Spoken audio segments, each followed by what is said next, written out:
at 5:30. We should really be starting now rather than getting people to talk.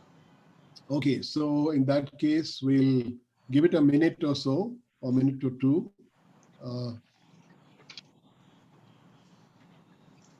One second. Right, and perhaps when we open up for questions, people can introduce themselves so I get to know what they actually look like beyond following them on the SKT platform and the WhatsApp group.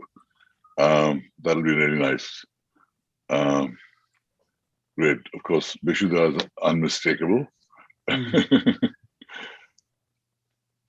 Yeah. I think that there are others on other pages who I'm not seeing right now, but I'm sure I'll have a chance to take a look at them all in the course of the chat that we have. Yeah, I think Pitu will explain some of those dynamics about Q&A and other things of the flow. So right. Should work out. Okay, yeah. Mandy, should we start? Pitu, just give us a minute because I know about, a lot more had registered. So they're just carrying on coming in. So if you can just give us a minute and not... There are 3 people in the waiting room. Waiting room right now. Yeah, just admitting. I think Nipin was right. Let's just remove the waiting room now.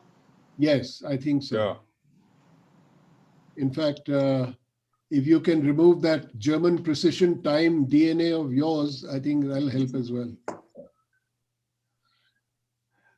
Pitu, that Mandy, where are you speaking from? Where are you? You look like in a wonderful hill resort kind of place, judging by the roof above you. Yeah, it's a sort of mountain home in Mukteshwar. So okay, escape Delhi for a bit. And okay, that sounds great. Yeah, it's people are. I think there might have been some confusion as well because we had a change in the login ID today, just a minor tweak. So we'll give. That feature, when everyone's names come up is also very nice. I've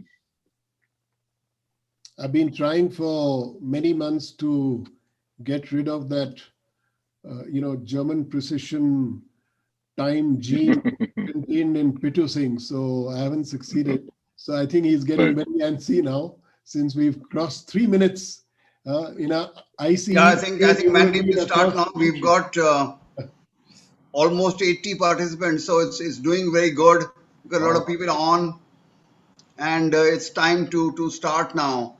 So thank you very much. First of all, my welcome to everybody on this chat group, from the SKT members and others, Stephanian alumni that are joining us. Thank you so much. I'm Dr. Didar Singh. We are one of the 3 hosts. Yeah, sure. Please record. We are one of the 3 hosts. That's Mandy, Didar Singh, and Chintamani Rao are the 3 sort of hosts, or you call them sort of. We are kind of like panelists who will be asking the major questions, the initial questions to Kabirji, and then after that we're going to open it up to everybody else. And the everybody else opening up has 2 options. Option number 1 is that you put your question on the chat group. You know that there is a chat part of the whole Zoom sequence. There is a chat, and you can put your question there and Mandy will pick it up. Secondly, you can just raise your hand like that, and I'll try and sort of keep a watch on the people raising their hands, and we'll try and admit those people also to ask their questions. At the moment, of course, you're all going to be muted, but subsequently when this opens up, we will unmute everybody and your names will be there and you can then start your questions. But I think Kabirji has a little bit of a request. He says, before you ask your question, just very, very briefly introduce yourself, as I'm going to do now to Mandy, because Mandy is the one who will lead this whole thing on. And for Mandy, we've all known him, of course, but what you're probably not aware is the fact that besides being MA in history in college, which he finished in 79, he's also set up in the same year something called Ibex Expeditions, which has been his mainstay since then. And he's, of course, been a badass mountaineer, and he's done all kinds of stuff And of course, on the chat group, you find him with his unstoppable puns all the time, bugging us with his various ways that he tries to regale us with his wonderful surdy jokes. But other than that, he's done a great stuff in tourism and in conservation, and he's now the founding president of the Responsible Tourism Society of India. And having introduced him and of course shared with you the fact that he also won several awards over the years, I will now request him to take the floor and also introduce Kabir Bedi ji, who we all know, whose book we're going to be discussing today, and you know that he's already the big bestseller, and you'll hear more about him when Mandy and others get onto it. Thank you. Thank you, Pitu, and a big welcome to Kabir, our very own, and to all of you to have logged in successfully despite our minor glitches. So I thought I'll start by giving a couple of incidents which kind of made me get to know Kabir a little more. The first kind of one hit me when I was traveling in Europe, and I've of course shared this with him privately and once in a college gathering. I took a year off after college, like many of us did, traveling to Europe. I was climbing and trekking, and in those days, I guess, like most of us, hippie time, I had a earring in my ear, a few malas, some rings, and of course, I was going climbing and trekking. And I get off the Florence, railway station, and suddenly, when I open the door, there is about 30 or 40 students about to board the train to go on a holiday, and they all started shouting at me, Sandokan, Sandokan. And I said, holy shit, what is this, And I had no clue of what is this Sandokan, because, that was my first day in Italy, coming into Florence, and I was due to go to the Alps and Dolomiti. So lo and behold, these guys started whipping out their autograph books and, asking me to sign it. And I told one of the teachers that, in my broken Italian, Sandokan, and, that kind of stuff, and they wouldn't believe me. So the teacher basically said, look, they are totally sure that you are Sandokan. If you don't sign, they are going to miss the bloody train. So I went and signed, I don't know how many autographs as Sandokan. And this kind of thing carried on plaguing me right through happily. When I went to Spain, I guess, with the turban and stuff. So when I met Kabir many years later back in college, I said, you owe me a big bloody drink. Who the hell goes signing around your autographs, around the world? So that was wonderful. And of course, Wonderful. Got to know him well and so on. And perhaps one of the things that I discovered, which many may not know, is that he's got a, generous heart like many of us, I'm sure. And quite surprisingly, I mean, out of the blue, when the Uttarakhand floods took place in 2013, we didn't want to depend on government to do everything. We had in the Gangotri Valley many people who were getting messed up with their, floods and everything. So we just sent out a mailer that we're going to send blankets and roof tin sheets. And, if anybody wants to contribute, and lo and behold, we get a check of 1 lakh from Kabir. And I think, Kabir, if you ever go back to the Gangotri Valley, there will be many porters and guides willing to carry your bloody rucksack for as many days as you want. So that was well appreciated. But let me give you a formal part of Kabir. Some of it may not be known. Of course, he studied at DPS in Sherwood College in school. Then he was in college at St. Stephen's with us, and 63 to 66, he did his history bachelor's. He was the secretary of the Shakespeare Society, and he also won the college prize for general knowledge. Now, most of us would remember him for his roles from the Bold and Beautiful TV serial, the James Bond, famous film of Octopussy, and of course, Sandokan that I mentioned, which broke all broadcasting, records in Europe. And of course, we didn't know back in India. His blockbuster was Khoon Bari Mang in Hollywood, in Bollywood here in India. And having done all those, amazing sort of serials in Italy, he was knighted with the highest civilian order by the government, and he's still called a Cavaliere. Now, of course, I mentioned about his social causes, but he also did a very cheeky and a brilliant interview with the Beatles in his early days, which I'm sure he might speak about. And he's done, amazing sort of TV series across Europe and Hollywood and Bollywood. And he also sits on the Academy of Motion Picture Arts and Sciences, which actually give out the Oscars. So he's been involved with them for a long time. And now what brings us together is his absolutely brilliant book, which luckily you've got a poster behind you, but I can hold it up. And when you sent us these books, Kabir, it reminded me of college tutorials, but this was the happiest tutorial that I could go through. So let me Thank you. kick it off.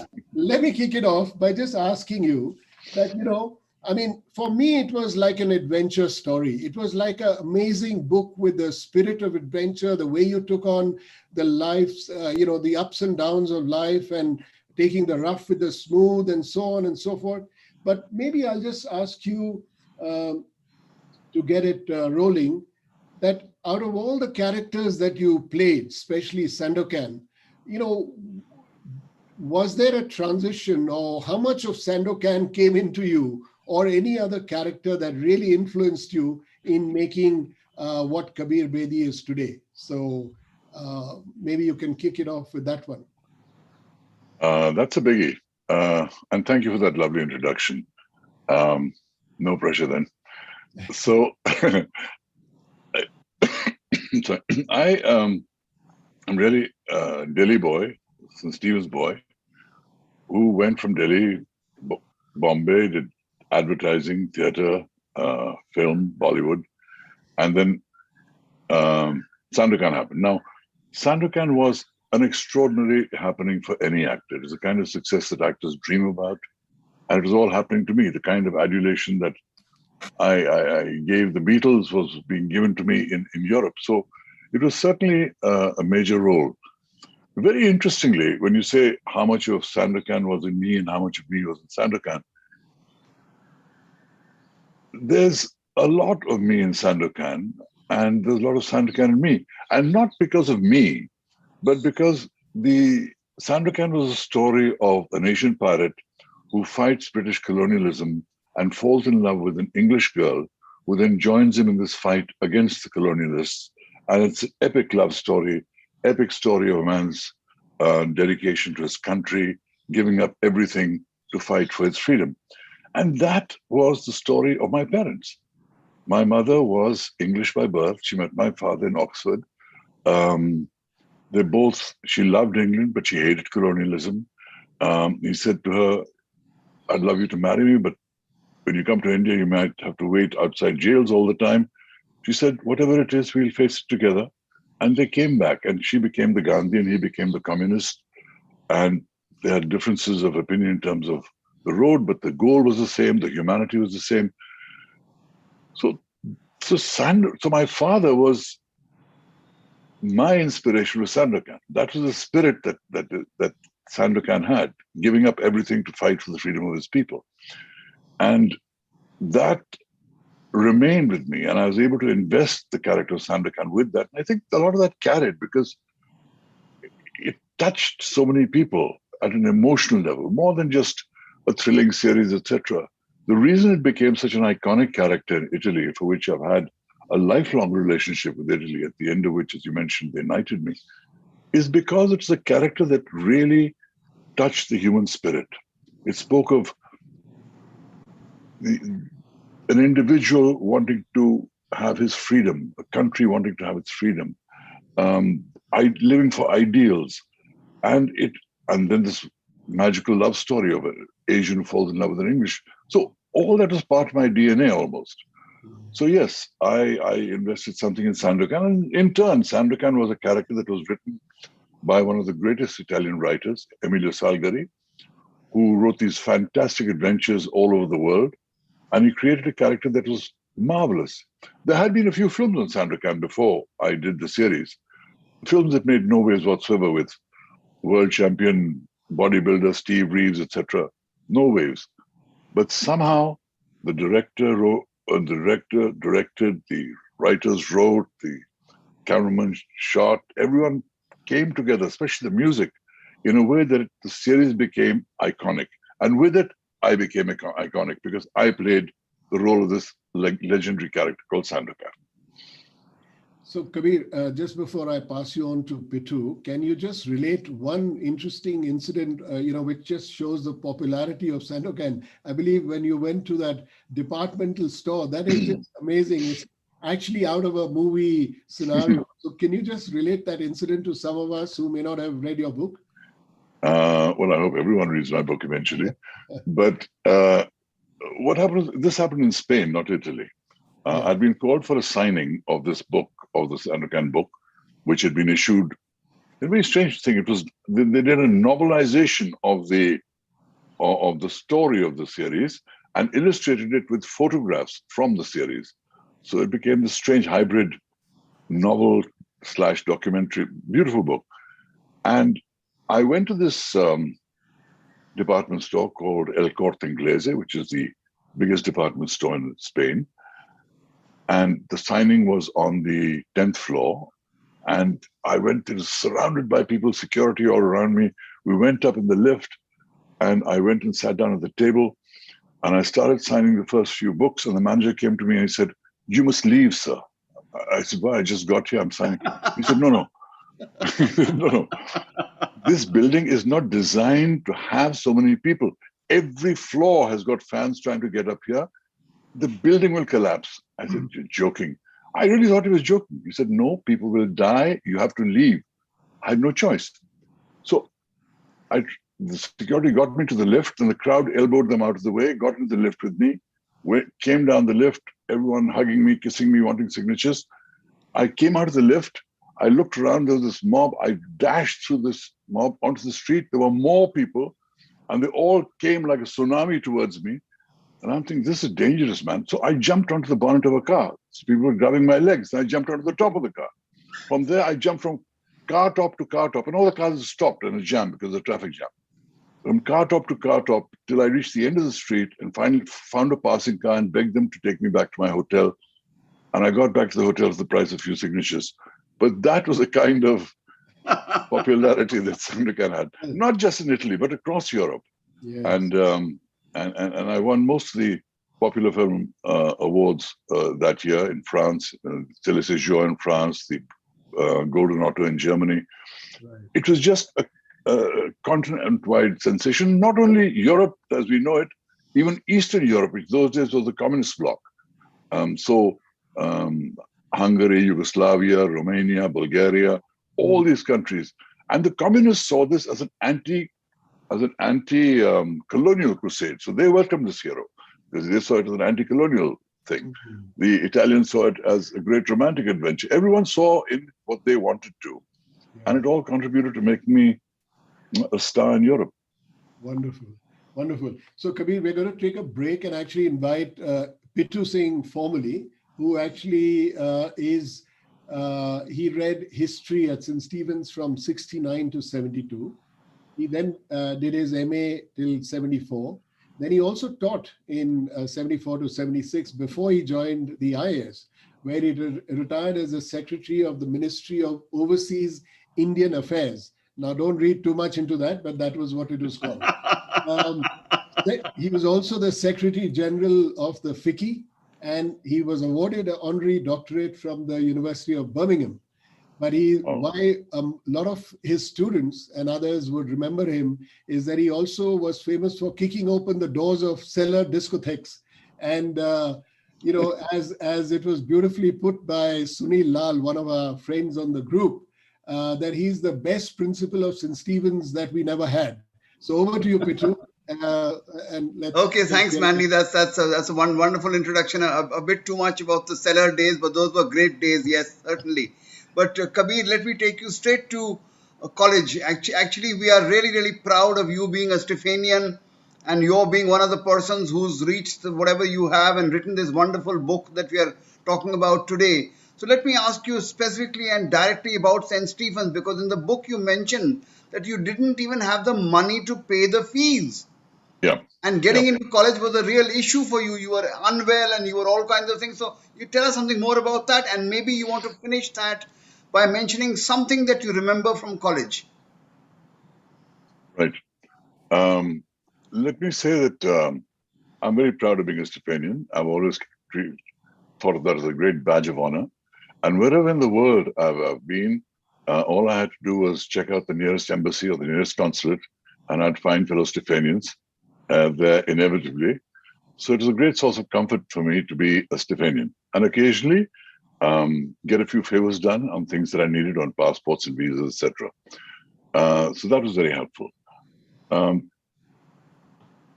My parents lived this very idealistic life. Even after independence, they didn't reap the rewards of the freedom struggle like many of their contemporaries did. They went on to social work, and eventually they found religion, each in their own way. My mother became Buddhist. My father became a New Age philosopher. And the result is that although it was wonderful, noble, and uplifting, there wasn't much money in the till. So I really had to work my way through college. Not many people in college knew this because I didn't talk about it or make a big deal of it. But because I had to work my way through college, I was working with All India Radio as one source of income, and also being a tourist guide on the side, because there weren't enough tourist guides in the winter months, and the tourist department would come to St. Stephen and say, "Who are the history honor students that know about the monuments that can be tourist guides?" And I was one of them. So there were many ways of doing this. I fell very ill before. I mean, I had the academic credentials because I got first at Sherwood, but when they called me for the interview, I was very ill, and it was the intervention of my principal, Reverend R.C. Llewellyn, that got me into St. Stephen's without the interview, which is quite extraordinary. And I think I owe so much in life because of his intervention in getting me into St. Stephen's, because from there stemmed everything else that I did. So I have an eternal debt of gratitude to him for getting me into Stephen's. While there, I was I would act in various plays, and one of the productions we did was Julius Caesar, and in that, Kapil Sibal was Caesar, and I played the lowly Casca. And once the play was over, Cooler Talk then reviewed it and said, Caesar was murdered twice, once by Brutus and once by Kapil Sibal.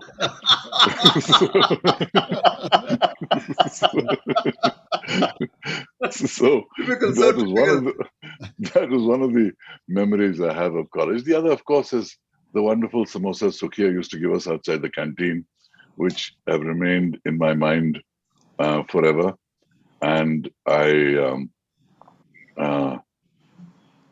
met him during the centenary celebrations again when I went back to college. By the time I came back for the 125th anniversary, he had passed on, and I think his son was in charge. And I believe he remained there for a number of years before being removed, which I was very saddened to hear. College gave me so much in terms of the friends I made, in terms of the things I learned, and the kind of spirit of adventure that I developed while I was in college. That having to work to pay my fees while I was in college, in fact, was one of the reasons why I got into college. Because let me tell you, I had originally wanted to do architecture, but they told me that I would never be able to do architecture and work on the side because it involved 18-hour days. So since Stevens became my top option, that's how I got in. I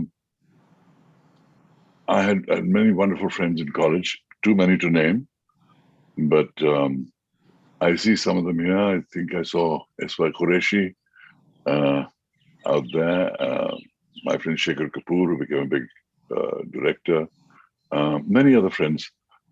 And I see Murad Ali Beg here too, who's a great family friend.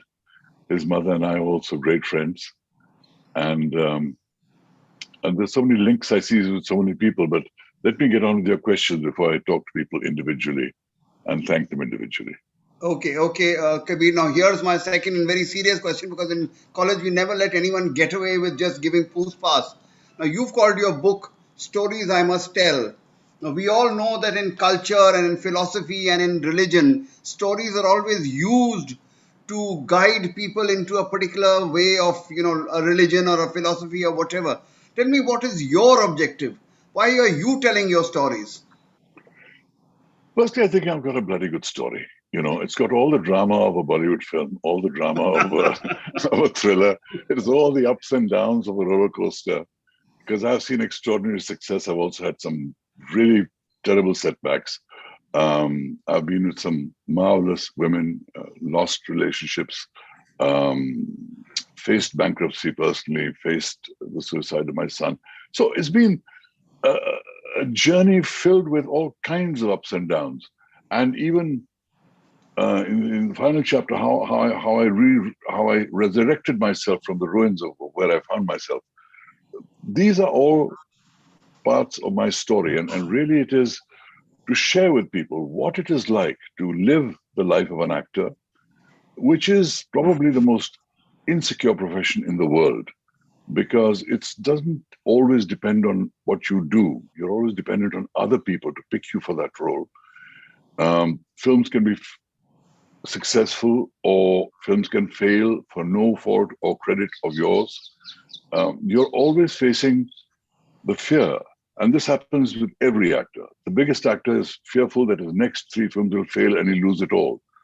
The people who are trying to get to the top are unhappy because they haven't got that success and they want it all. So, what is it like to live the life of an actor? What does it take for a boy, middle-class boy from Delhi, from an idealistic family, to go to Bollywood, to become a star in Europe, to push the envelope and go on to Hollywood? And face get all kinds of glory and face all kinds of setbacks. What does that journey involve? I think it's a pretty wonderful human story. It shows the joys and sorrows of being human, and the success, joys of success, and the pitfalls of success. So there's lessons in there, but I didn't set out to write this as these are the lessons I learned in life. I'm just saying this is what I experienced in life. And I've told it to you as honestly as I can, as vividly as I can, taking people into actual scenes that happened in my relationships, in my professional life, in my even in relation to my son. There's just so much that I actually share as honestly and authentically as I can, that I feel that's why I had to tell my story. It was cathartic, but it was also revelatory to me, because I was able to see my younger self with more compassionate eyes. In those days, you could do things in the heat of the moment, in the sharing the going through the passion of that success or failure. With hindsight, you see yourself with more forgiving eyes. And while I have not spared myself or for any of the mistakes or frailties that I had, I've equally talked about other people's strengths and weaknesses. And being able to do that as honestly as I could was cathartic as well as revelatory. Thank you. Thank you so much, Kabir. Your Poos Pass is wonderful, and we are all buying your story. Thank you very much. I Please turn it do. back to Mandy. Mandy is now going to get Chinta to ask a couple of questions. Thank you, Mandy. Okay. We have Chintamani Rao, also known as Chinta, who's part and parcel of our group. And he read economics from 69 to 72. He's been hugely involved with broadcasting, with AIR. So there's some resonance there, Kabir. And during college, that is. And he went on to do an MBA from I.L.A, after which he worked with Lintas and OMM and between India and Indonesia. But he was also the CEO of India TV, Times Now, and ET Now. And he is retired from the Times Group as the group vice chairperson. and he's published 2 books on marketing called Making Marketing Music and Take It From Me. So over to you, Chinta, and we'll take it from you. Thank you, Mandy. Kabir, I knew we had Lintas in common. When I read your book, I realized we also had O&M or Benson's or OBM, whatever you call it. That's right. That's right. My 2 advertising, which I too joined from Lintas. Right. So Jason Dacuna, Alec Padamsi, Suresh Malik, who introduced you, Pratima, in fact. And going further back, Inder Gujral, DPS, and the wonderful, wonderful Snehata Sanyal, in whose home in Nizamuddin I spent many happy afternoons being mothered and fed by her. How wonderful. Now, to your book, if I were to use one word to describe the book, it would be honest. The book is not about, it's not about recounting your childhood or about your professional life. It is exactly as the subtitle says, about your emotional life. Yet you write with such candor. And as you write of the emotional roller coaster ride that your life has been, you do so without the slightest hint of rancor. That is truly admirable. Thank you, Chinta. Thank you. I want to ask you not about what's in the book, which many of us have read and many others will, I'm sure, but about yourself. I have a couple of questions for you. First, your life couldn't have been more different from that of your parents. Your mother, a Buddhist nun, an English woman who played a part in the Indian freedom movement, especially in Kashmir. Your father, a spiritual leader and healer in his own right. It is not that you rejected your parents. In fact, the way you embraced them would, I believe, be the dearest wish and envy of many parents. Yet the life you lived right through was so completely different and unconnected with theirs that one would otherwise imagine you were running away from the past. Looking back, what do you think you were seeking?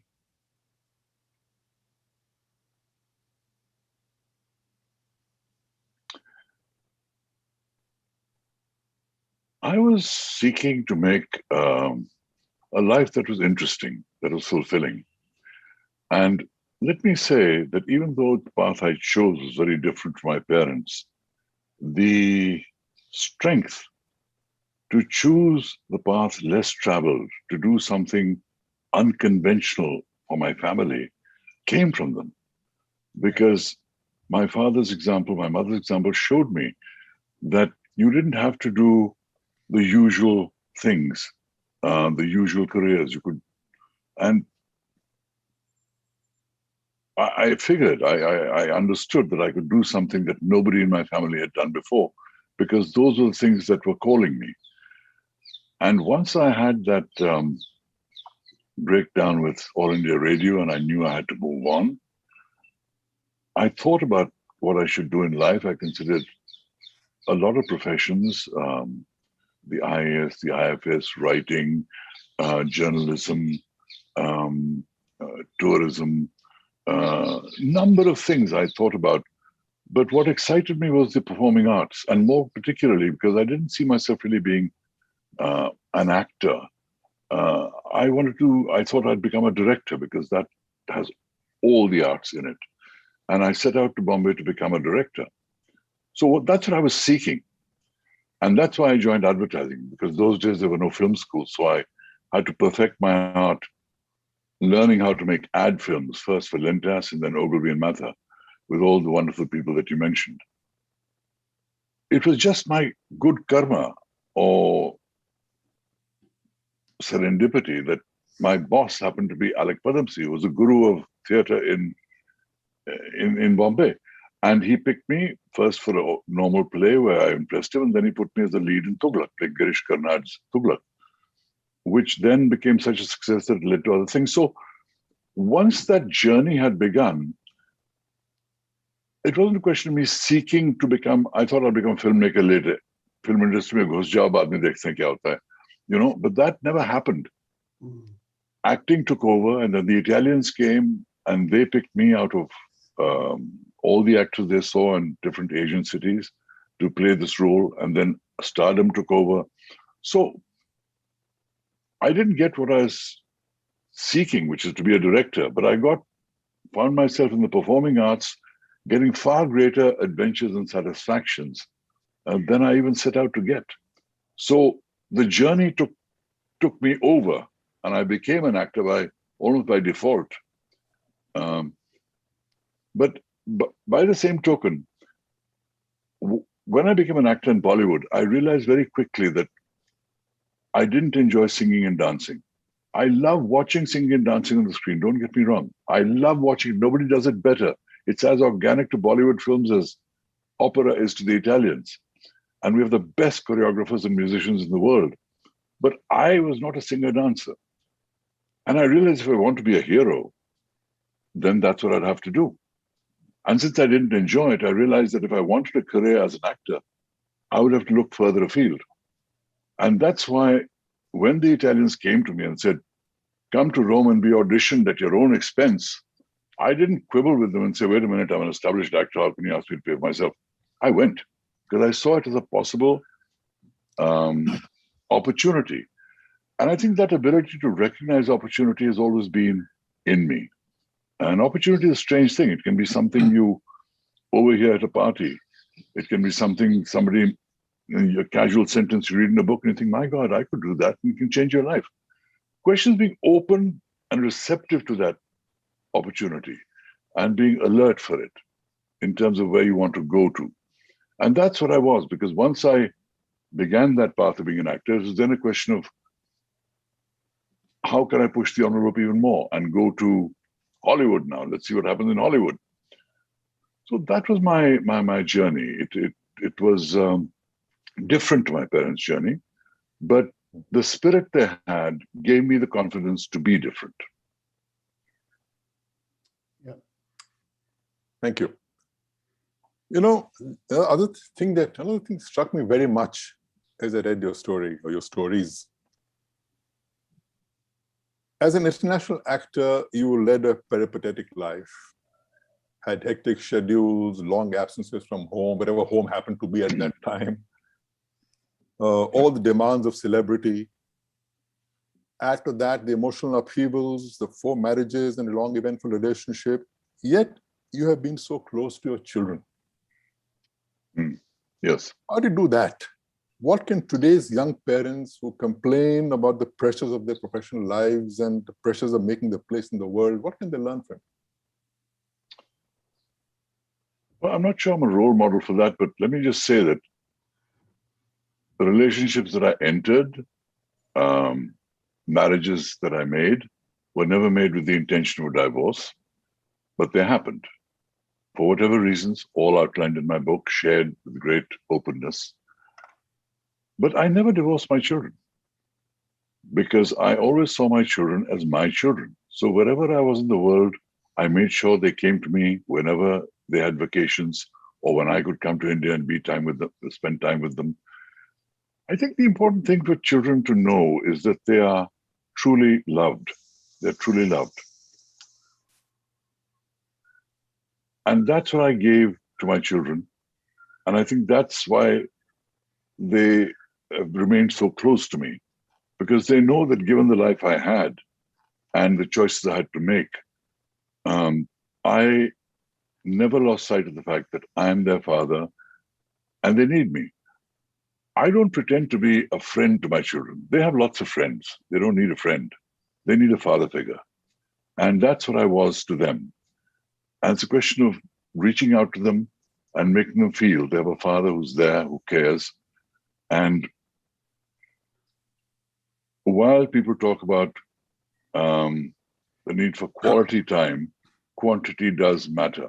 And I regret the fact that I wasn't able to give them the quantity I should have. But I certainly tried to make it up with them in the time that I did have for them. And whatever they wanted to do in life, I tried to empower them if I felt they were on the right track. Thank you. Thank you. Over to you, Mandy. Okay.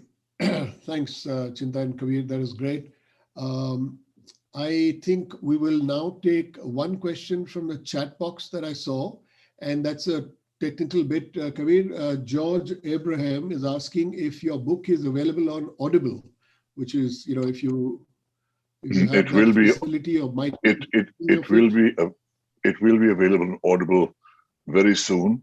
It would have been available on Audible much earlier, but once the lockdowns began, I couldn't complete the recording of it. So now that the lockdowns are being lifted and the studios are open, I will do my best to have it completed within the next 2 weeks, and hopefully within 3 weeks it should be up. So Audible will be available if that's your preference for reading my book or hearing my book. Do wait for it. It'll be Wow, you're recording it yourself. Fantastic. Yes, wonderful, absolutely. wonderful, absolutely wonderful. Yeah, I think George will be happy to hear that, and especially in your baritone, I think that'll go down well. Over to you, Pitu. I think you can see some hands being raised up in good. Yeah, we this is the best part of the whole season. We have questions from the floor. I have two already who have raised their hands, and I'm sure more will follow. But first of all, let's go to Raghav Chandra. Raghav Chandra is also, of course, a Stephanian and from the civil service. Raghav is going to ask you something or the other. Raghav, please go ahead. Unmute yourself and please go ahead. Hi, Kabir. Great to hear you. And Thank you, Raghav. I've ordered your book on Kindle, but I've been reading snippets already from here and there.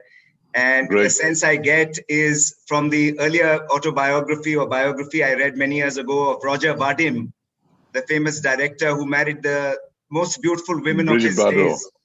And he married, Catherine Deneuve, Bridget Bardot, and Jane Fonda. Yeah, so, right. You've sailed through the river of life, so many years, and you've straddled the extremes, extreme physical love on one side and extreme spirituality on the other. What's your take? And I'm sorry for asking a very intimate philosophical question. What's your take? How much of life is predestiny and how much of it is free will? I am a firm believer in free will.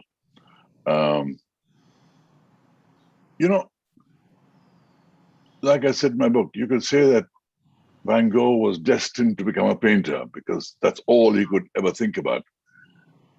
But the fact of it is, most of us have choices, and most of us make our life by the choices that we make. So I don't believe in some kind of divine destiny, although I have come to believe that there are psychically gifted people who have the ability of being able to sense and divine the near future. Far future I haven't found so far. Near future, I've found a few people that have this sense, this psychic sense. But I still don't see that as destiny. I see that as events caused by your beliefs and belief systems and expectations and imagination. Whatever's caused that is on the process of being completed. But it stems from you, not from some preordained outside order, some divine intervention. I do believe in free will. I have done a whole chapter in my book on my beliefs in terms of my search for what is true, because I had, from my father's side, being from the Bedi family, he's a descendant of Guru Nanak, and he had enormous reverence for Guru Baba Nanak, wrote books on him, but eventually became a philosopher in his own right, never deviating from the core principles of Sikhism, but he just had a much more dynamic view of the world, based more on vibrations and healing powers and energies and those things which I've explained in my book. My mother was the Buddhist, who then became the highest Buddhist nun in the world. So that Buddhist influence was there. There was a part of my time when I actually went to Burma and became a Buddhist monk and was ordained and was wearing yellow robes and walked in the streets with a black lacquer bowl for arms, and then coming in studying meditation under Mahasi Sayadaw, the guru who taught Goenka-ji his meditation. So all those strains were within me. But then there was also within me that part of me that said, what is the truth? I'd go and listen to J. Krishnamurti when he spoke at the Constitution Club in Delhi, and he would say, there's no religion, there's no belief system. It's all humbug. You have to find your own. So none of that is true. And then somebody says there's soul. Somebody says there's no soul. Somebody says there's birth, there's rebirth. Um, somebody says there's no rebirth. What is the truth in this? One God, many gods. What is the truth in this? So this was a sort of lifelong quest with me. And through the process of meeting various teachers, various gurus, learning, reading, trying to understand what resonated for me, what felt like the real truth, I came to a set of a fruit salad of beliefs based on various philosophies, various lines of thought, which I've chronicled in my book. Yes, I believe in reincarnation. Yes, I believe in the soul, whether you think of it as a changing entity or a fixed entity. Yes, I believe various things in God, but I have my definition of God. So all those things are part of my journey, the spiritual part of my journey.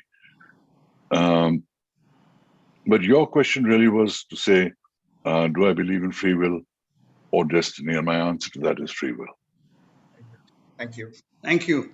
Thank you. That was a wonderful answer, and you answered actually many more questions while you were answering that. But now let me move to the next person who's raised his hand. That's Nidhi Dalmia.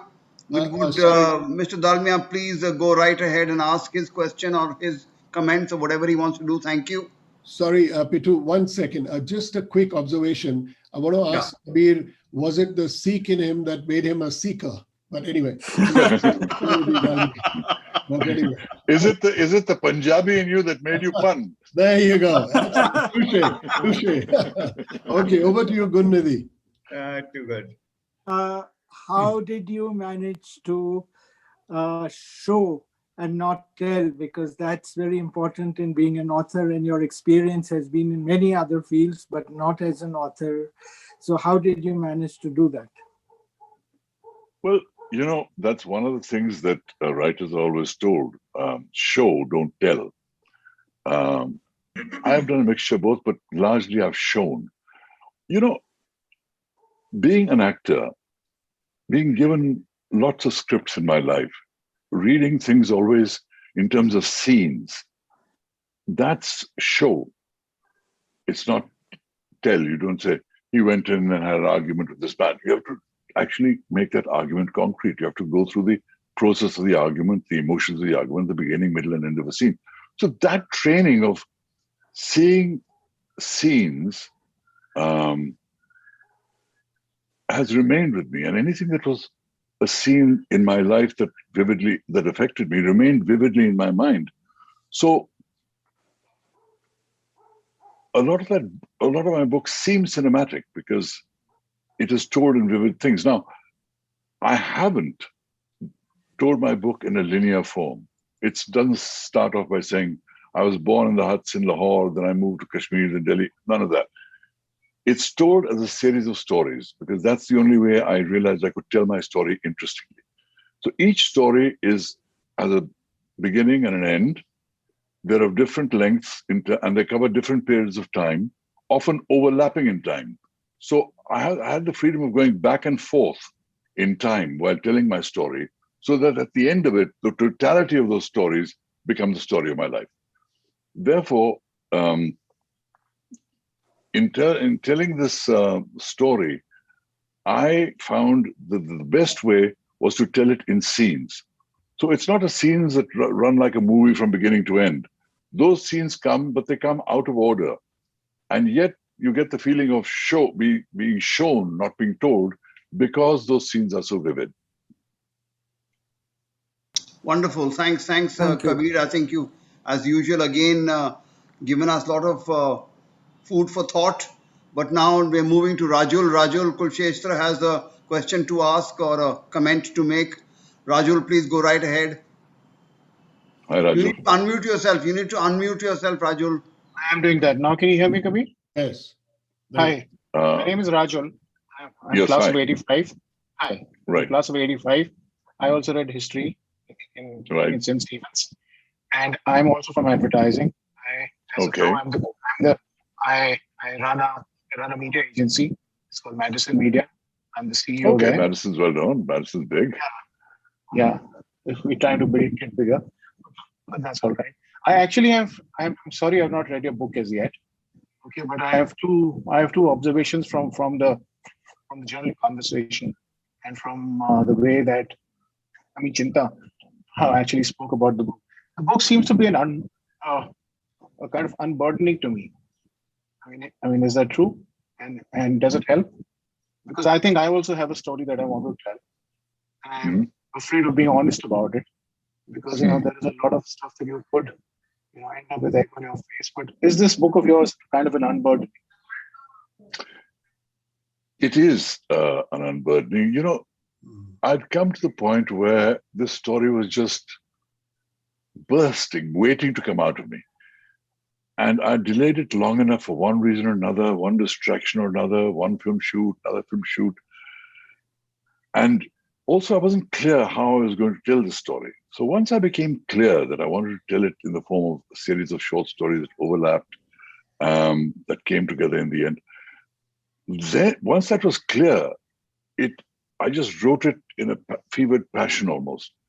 And it was an unburdening because it was like a baby, unborn baby, kicking hard with his legs, wanting to be born. And I couldn't hold it back anymore. So it was a huge unburdening. It was like giving birth. But it was also an unburdening in the sense that I really wanted to tell my story for whatever lessons are in it, but more importantly, for whatever experiences are in it, for what I've experienced in my life, and to share that experience and make it part of everyone's experience. So yes, it was an unburdening, but it was also a way of re-evaluating my life with the wisdom of today and seeing myself in a different, perhaps more compassionate eyes than I would have earlier. That's great. That's the first question. When life took you down, okay, and you had your downs, what was it that sort of what makes you go on? What made you hang in there and believe that the curve's going to go up? What I experienced in Hollywood is a good example of that, because the Bond film gave me enormous worldwide fans. Any actor in a Bond film of any role of any importance gets a lot of that attention. The Bold and Beautiful got me worldwide fans. It was watched by over 1 billion people, and I was on there for a year. So Hollywood gave me a lot of things, some great television series, miniseries, but equally the uncertainty of work, plus a few disastrous investments. I found myself bankrupt in Hollywood. I had to file for bankruptcy. This is one of the things I had to do. So how I got to that point is also a very, very interesting part of my book. But how I dealt with it, resurrecting myself from the ruins of my life, again, is a very important part of my story, because that's when you're tested to the max. Success anyone can deal with. Success everyone can enjoy. It's when the stuffing has been kicked out of you. What is it that you reach for within yourself to say, I'm going to rebuild myself brick by cinematic brick and do whatever it takes. And I did it. It meant taking smaller roles. It meant taking bad roles, whatever I went there. And between projects I got in Hollywood, Italy, and India, I rebuilt my life and rebuilt my relationship with Italy to the extent that they knighted me. So that fire that you set out with, that fire within to discover a whole new world, to do something that nobody in your family or your country has done before, that fire should never die out, because you should always believe in what got you there will get you back. Just believe, put you back on the road to recovery. You have to believe in yourself. Wonderful. Thanks so much, Kabir. We have a very interesting comment which has come onto the chat group from Ajay, who inherited your room in Muk East after you left college. And the very first day, Durga the Jip asked him, how many bottles of milk would you like? And Durga informed me that you used to have 4 bottles of milk delivered every single day, and not Yeah. booze, for God's sake. What kind of Punjabi are you? I'm a tiger who likes milk. Yeah. Wonderful. Yeah. Well, Pitu, there's one from Deep Kalra who's asking, and who's saying basically, Kabir, that he wanted to know how he found the Italian producer or vice versa for the amazing Sandokan, and why not Bollywood or Hollywood or UK theatre, all which seemed like more logical choices. Of course, we have to quickly tell Deep to buy his book because some of the answers are there. But Kabir, over to you to answer. Yes, well, I've done film, I've done television, I've done theater, I've done radio, and on all 3 continents. I've played at the West End in London, when I did the Far Pavilions. I've performed at the Illuminato Theatre Festival in Canada, which is perhaps the biggest performing arts festival in the world. All these are parts of me.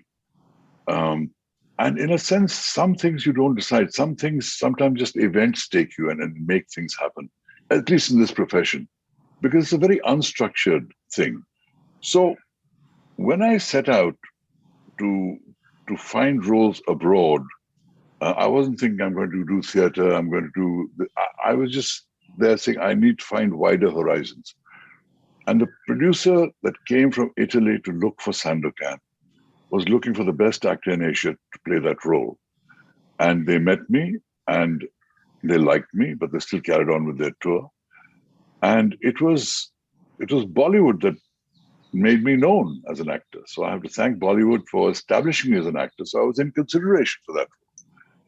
And that is what led me to the Italian producers. And then I guess the fact that I aced the auditions in my riding and diving and dramatic scenes and makeup changes and all that. But I think what helped greatly was the fact that I had a beard also, because the original drawings of Sandokan were drawn with this pirate who had a beard. And the beard I got purely by accident, because it was only in the 3rd film that I started shooting, which was my first big hit, Kache Dhage, that I grew a beard for the role of a dacoit. And Bollywood producers are very superstitious. So the minute a film of mine became a hit where I had a beard, the Dadi na shave karna ji, Dadi rakho todi lucky hai, Dadi na shave karna. So I kept the beard, and then I did my next film with it, and next film, and then Sandokan came up and I needed my beard. And I thought to myself, why can't I just make my persona a persona with a beard? I mean, Yul Brynner made a whole career out of being bald. I can make a career of being an actor with a beard. No one had done it before, but I said, why not? And I did. So, to answer your question very briefly, the Italian producers found me, and through me, they found Sandokan, and I found Sandokan and benefited from it. So, Kabir, can I just say that perhaps some of the guys who were the clean-shaven guys might have made an observation that how weird is that? But anyway, that's there. Okay, Deep, you wanted to ask something. Yeah, go ahead, Deep. Yeah, wanted to sneak in one more question. Firstly, Kabir, thank you so much for your candor and honesty in answering almost every question. I think some of these are really Thanks, Deep. tough Thanks, ones. Deep. But tell us your fitness regime, please. I was just calculating your age. I passed out in 90 eco, so many years, 2.5 decades or more your junior. Please tell us your fitness regime. It's incredible to see you just completely there, fit. And I mean, was it the milk way back in res or more than that? That may have had something to do with it. But let me just say, if I'm to be honest, I'm not a fitness freak. I'm not a fitness freak. I smoke, I drink, I don't exercise a whole lot.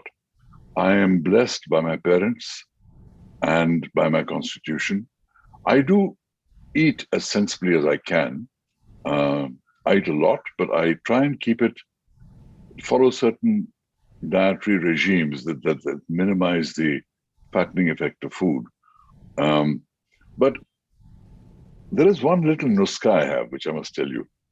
I have that every day for the last probably 6 years of my life now. It's a little dalchini. No, first haldi. A spoonful of haldi, dalchini, black pepper, honey, and a little oil. Could be any oil. Can be ghee. Can be olive oil. Can be coconut. Any oil that you like. For absorption. So that's it. It's turmeric, cinnamon, black pepper, honey, oil, and then I mix a little ginger and garlic in there. That's what I have every morning, and it tastes like jam. You can put it on your toast, enjoy it, and I found it extremely health-giving. I've not had a cold for the last 5 years, so I recommend it. But I'm not a doctor, so please consult your doctors. But this is what works for me. Thank you very much. Wonderful, wonderful. Thank you. We can carry on with a few more questions. Is there anybody that you would like to ask? Okay, Christopher Daruwala has raised his hand. Christopher, please go ahead. No, you need to unmute yourself, Christopher. Please unmute yourself. Oh, No, you need to unmute yourself, Christopher. Yeah, now, no, it's gone again. No. Now I'm fine. Yeah, now it's fine. Great. Kabir, hi, this is Christopher. I live in New Delhi. Hi, Christopher. For once, I'm going to ask you an actor's question because everybody asks you life questions, you know. Okay. As an actor, a fellow Stephanian, I went and did my theatre studies at I.L.A. in London. How wonderful. When I finished my theatre studies, I to know my prospects, you know. How am I going to do out there in the big bad world of film? And one director told me, you know, the problem is that there are not many roles written for like you because you're not, you know, a European or blue-eyed. Right. And then many years down the line, now they're looking for. Because then, come on, whatever we say will be heard by them. So we can't disturb them. Hello? oh, I seem to have got cut off. Hello? No, go ahead, Christopher. Go ahead. And no, because Kabir suddenly disappeared off the screen. So anyway, and then many years down the line, now they're looking for the authentic actor, the authentic Punjabi or the Sikh or the Rajasthani actor. Yeah. And again, I find myself in another problem because I'm half Parsi, half English. There are not many that way. So the point that I'm coming to is, so what I started doing is I obviously had to make a living out of it. So I worked in media for a long time in many programs, in Sesame Street for many years. But I started writing my own work. Very nice. Work in forms of monologue or whatever form suits the you must have faced a lot of that, you know, at some points in your career. I did. That was the biggest problem that I faced when I got to Hollywood. I was a major star in Europe. I arrived there. They didn't give a damn that I was a star because it's such an insular town. Anything beyond New York doesn't matter to them. And even New York doesn't matter that much. So it's the pecking order in Hollywood that determines what roles and what level of roles you're considered for. Every actor has to audition for roles, but they weren't writing roles for Asians. They weren't writing roles for Indians. This is the biggest problem I faced. The way I dealt with it was by being the foreigner. I said, I'll be the foreigner. And I played the foreigner. I just did Moroccan princes in Bold and Beautiful. I did Tuareg tribesmen and Michael Caine. I played Germans. I played all kinds of different nationalities. Because Hollywood, in its insular mindset, anything foreign could be played by any foreigner. And I did. I used that. But it was a hell of a challenge, and we protested a lot. And I'm so glad that today diversity is an issue, that roles are being written for Asian actors, that the road is easier. Having said that, you know and I know this is not an easy profession. No matter where you are, at what level you are, it's a difficult profession and a very slippery slope. So while it's easier for actors today, because roles are being written, it's still not easy. But I wish you the best. Thank you so much. That was a very nice way of encapsulating a lot of what I thought. Thank you, thank you. Mandy, would you like to pick up anything else from the chat group? Well, I Anything think from the chat? we are okay on the chat, Pitu, but I think one or two hands I can see being raised. So Yeah, Amir himself. Amir, please go ahead. Murad Thank Beg, you. yeah. Besides thanking you for the Zoom. Thank you. Amir? My pleasure. My pleasure. Kabir Saab, thank you for illuminating us with so much interesting, so many interesting reactions. I'm sitting in Srinagar, and it's a wonder that I'm connected to this great group. I wanted to ask you an old story about an old story. It should relate to about the time when you were in college in the 60s, about the mid 60s. Do you recall, I think this came from Mr. Ravi Dayal originally, and it relates to your time, that when Jawaharlal Nehru was the prime minister, there was someone called Lenin Mitra who had a dream. He dreamt that Nehru had died, but Nehru had not died. So he woke up in the middle of the night and he ran out and told someone that Nehru had died. And I think it was him or someone who cycled off to Teen Murti house to find out if Nehru had died. And I think it was, Lenin Mitra went to Teen Murti house and promptly got arrested because his name was Lenin Mitra. And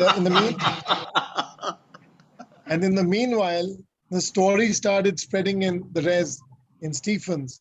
And at that time, I can't tell you on the Zoom because it's recorded of the languages used, but they said certain words and they said that he died. And promptly the bishop ordered a service in his memory, though he had not actually died. The principal of St. Stephen's called up the Hindustan Times and asked, have you heard any news about Nehru Saab having passed? And they promptly asked him, who's speaking? And he said, I'm the principal of St. Stephen's. So the Hindustan Times editor said, thank you very much. I'll find out. So this huge thing spread around your time. I'm just curious if you've heard this story or if I'm telling it for the first time in this group. And if there's anybody else who knows it, that would be very interesting. I mean, I never heard that story at all. But you're sitting in Kashmir reminds me that one of the chapters of my book begins with my first 7 years in Kashmir and my father's role as a friend of Sheikh Abdullah and his writing the new Kashmir constitution. And all these wonderful childhood memories that I had of curling into the hollows of chinar trees and dreaming of flying off to faraway places, and my cook telling me I was the commander-in-chief of the Indian Army, and on the way to school I'd be cycled by him along the Dal Lake, and I'd salute every soldier that passed, and they'd salute me back, convincing me all the more, etc. So there's a very lyrical section of that whole Kashmir, my time in Kashmir, which is in the book. You're mentioning the Prime Minister's Nehru reminded me that there's a part of my book where I talk about my friendship with Rajiv and Sanjay Gandhi from my earliest Montessori school days, and how we would all play in the Prime Minister's house with their toy trains and building cars with mechano sets, and how Nehru was such a towering figure for us. At that time, Indira Gandhi was just the hostess to her father. I had no idea that Auntie Indu and Rajiv and Sanjay, my pals, would play such a defining role in India's history in the decades to come. We were just a bunch of kids playing around. So I've recounted all that in my book. But as far as the Lenin story goes, I can shed no light on that. Okay, thank you. Anybody else with raised hands? Yeah, Indrajit Khanna ji. Yes, please go ahead. Please unmute yourself, Yeah. Inderjeet ji. Please unmute yourself. Yeah, this is Ina here. Yeah. Thanks very much. It was great listening to you, Kabir. I just want to have a quick reaction from you. All the adulation you've got over the years, how do you keep your sanity, number one? And the flip side of that is, how do you define where is private and where is public when you live a public life as an actor? Both excellent questions. I always remember being told, be nice to everyone on the way up because you'll meet them all on the way down. So I've always kept a very sensible sense of, I'm not defined by my fame. I'm defined by who I am. If I have fame, it's wonderful. If I lose it tomorrow, I'm still me. I will find other ways of finding satisfaction.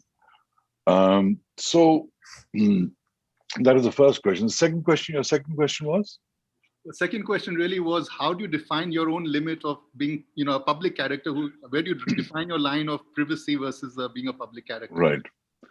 Well, it's an age-old battle. It's an age-old battle between a celebrity's desire for privacy and people's natural curiosity about the celebrity's life. These are not competing rights. They are competing desires.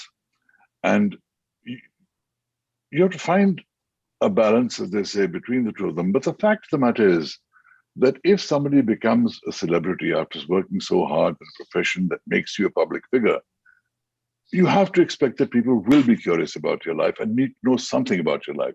Not everything, but certainly things that matter in fundamental ways should be made public as honestly as possible. It's not always possible to be entirely honest all the time, but as far as possible, because people do have that right. But they don't have a right to know everything. And I think by the same token, people's desire to know everything about the celebrity's life should be tempered by the fact that they can't know everything. They should know what's relevant to their lives or to their films or their work, or even things about their private lives that they want to share. And then, of course, there's the tabloids that will find out things that they don't want to share. So these are competing desires, they're not competing rights. Thank you. Thank you so much, Kabir ji. Inderjeet Khanna ji, you were sort of cut off by Ina, but would you like to say something here? Yes, I would. It's not any question, but I just want to link up Kabir. We were not only together in St. Stephen's, you were a little junior, but also at Sherwood. The link is twofold. And when you mentioned Reverend Llewellyn, I was reminded we had met sometime in 2003 in Mumbai when there was a farewell by the old Sherwoodians for Richard Montfort, the principal. Right. Remember, that was November 2000. Yes. Now, I have not read your book, I confess, and I will read it. Please do. But what I want to say is, there are certain important aspects of your life which I have heard from you now. Incidentally, I did one occasion save you from some ragging at St. Stephen's. You will not remember, I don't remember exactly the location, but yes, as a Sherwoodian, I thought it my duty to save Kabir Bedi from some ragging at St. Stephen's. Thank you for that. The more important thing is, the sacrifices that our parents made. So people don't, the general public here thinks people coming from boarding schools, people coming from St. Stephen's College, have, all had that silver spoon in their mouth. It's not so. And you have yourself emphasized that there was a lot of work that you had to do, the scholarships that you received. And I think we have struggled, and the sacrifices made by our parents have brought us to levels at which we are today. And I think in addition to the sacrifice, it was the very great importance that our parents paid to education, which have helped us at every stage in our life. And I think that's a great acknowledgement. You have made it. And I just wanted to fortify that. The other one I wanted to mention was Thank you, Inderjeet ji. Thank you. We can only take one comment at a time. Okay. We are running out of time now. We have three hands raised up. Kabir ji, please wait. Let's hear what the questions or comments are, and then you can all react together. George Abraham, Sunandan, and Mr. Bedi, Bobby Bedi. Go ahead. Pitu. George. Yeah. Good evening. Good evening, Kabir ji. My name is George Abraham. I am a blind person, and I was in college between 76 and 79. And I'm looking forward to reading your book. And I was the person who asked you whether your book would be available in Audible. Right. And I look forward to reading your book. Now, you said several stories. Now, when you look back at your life, are there stories that you would like to rewrite the way they occurred? That's one. And two, are there any aspirations as a young man growing at St. Stephen's that you still have to achieve? Okay, next question by Sunanda, please. We'll take it all together, Kabir. We are running out of time. Yeah, Sunanda ji. Pitu, may I intervene? Mandy. Yeah, I'm afraid Murad Beg has been raising his hand, not through the chat box, but physically. So maybe bring him in first, because I think he's waited for about 10 or 12 minutes now. Okay, Murad ji, what is it that you want to say? Yeah, he has to unmute. Murad, you'll unmute yourself, can't you? Unmute yourself, Murad. Right. Okay, can you hear me now? Yes. Yeah. Good to see you again, Kabir, after a long time. I have just one comment to make. I read your book in 2 days. I've never done that. Not only that, I gave that book to a friend of mine who just got into hospital, also a Stephanian, and he read the entire book in the 1 day. So this is a tremendous tribute to something that is incredibly readable. And therefore, apart from all the philosophy and all the trapeze that you swung from one to the other, the real thing is it's a tremendously readable book, and I thank you for it. Thank you very much. Sunanda and Bobby Bedi, please, very quickly. Yeah. Hi, Kabir. This is Sunandan. Can you hear me? Yes, I can, Sunandan. Fantastic. What a lovely evening, and I really enjoyed what you had to say. I've just started reading your book, really. Thank you so much for that. It's a fascinating story. I too started my career in advertising and then moved on to executive search. But I must ask you that you've been through so many ups and downs. What kept you going? What keeps you awake at night? And what is it that gets you excited every morning? Okay, Bobby Bedi, last question from Bobby. Hi, Kabir. Greetings from the mountains. Hi, Bobby. How are you doing? All good, yes. I'll connect with you offline. But Kabir, I think you haven't told anybody about the work that you did at the Anandpur Sahib Museum. And I just want you to talk a minute or two about that so that people are aware of the diversity of what you have been doing. Okay, great. Kabir, go ahead. We are finishing now. Okay, just to answer Bobby's question, Bobby put together this wonderful exhibit at the Anandpur Sahib Gurdwara, one of the biggest exhibitions in the world, and I did the voiceover commentary for that. And it is truly an uplifting experience to see that and hear the history of the entire Sikh community and its history as contained in the Anandpur Sahib Gurdwara. Regarding questions of my parents' sacrifice for education, let me say that even though I had to work my way through St. Stephen's, till I got to St. Stephen's, my parents made enormous sacrifices to send me to really good schools. Delhi Public School, Sherwood, St. Stephen's, even a year in Shantiniketan, so I could understand Indian education. As far as George Abraham's being blind and his wanting to hear the audiobook, I hope that comes out soon.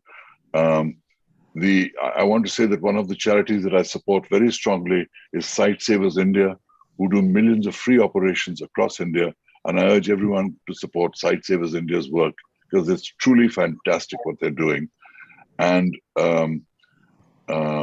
as far as Murad's question is in terms of what gets me excited in the morning, it is the thought of having another interesting day and make my life as fulfilling as I can. And of course, I like to take time out, chill a bit, but the thought of doing something new and exciting and now reinventing myself as an author is really the biggest thrill of all. Wonderful, wonderful. Thank you, Kabir. We have come to the end of our discussion today. We've shot over time, but let me formally thank you, Kabir ji, for coming on and sharing your book and your ideas with us. Let me also thank Mandy and of course Chinta for being the other co-panelists who could ask you some deep questions, and to everybody else who asked some questions and gave comments to us today. Thank you so much to St. Stephen's College and the alumni there who shared, and to the principal for allowing this to come on to the Stephanian alumni group so that many people could join. In fact, today we've had almost 170 people that came on at one time. So that's a wonderful, good thing for us here. We are doing this every month. It was supported by AS Pasrich. So thanks to you for your wonderful Zoom that you make available for us to do this. This is a monthly talk series that Mandy started, and we're going to carry on with this. There'll be one next month also. So thank you all for joining us, and thank you for being such wonderful participants in this great event that we've had today. Thank you very much. Thank you to all who attended. Thank you so much. Thank you. Bye-bye.